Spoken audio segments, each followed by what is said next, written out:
पंतप्रधान नरेंद्र मोदी यांच्या दौऱ्यानिमित्त कडेकोट बंदोबस्त लावण्यात आलाय। नागपूरच्या रहाटे कॉलनीमध्ये एक है तो सेफ है अशा आशयाचे बॅनर लावण्यात आलेले आहेत। याचाच आढावा घेतला आमचे प्रतिनिधी ज्ञानेश्वर पवार यांनी।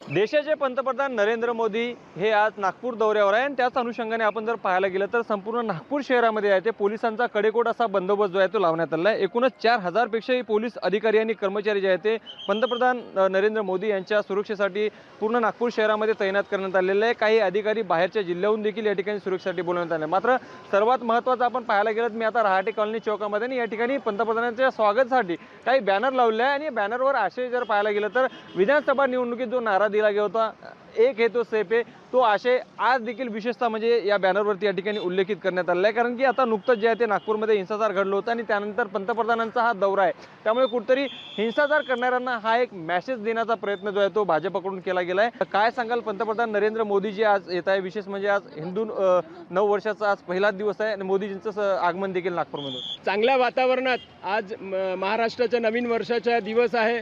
त्याचप्रमाणे चैत्र मासाचा पहिला दिवस आहे। असा पावन पर्ववर पावन भूमीवर येत आहे। त्याचप्रमाणे संघभूमीमध्ये त्यांचे येत आहे।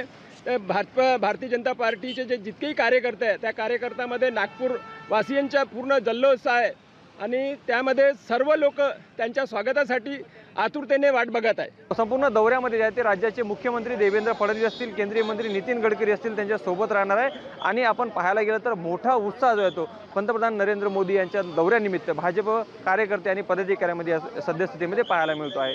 लोकशाही मराठीकरता मी ज्ञानेश्वर पवार, नागपूर। लोकशाही मराठी ऐका, पहा, जागरूक रहा। लोकशाही मराठी ऐका, पहा, जागरूक रहा।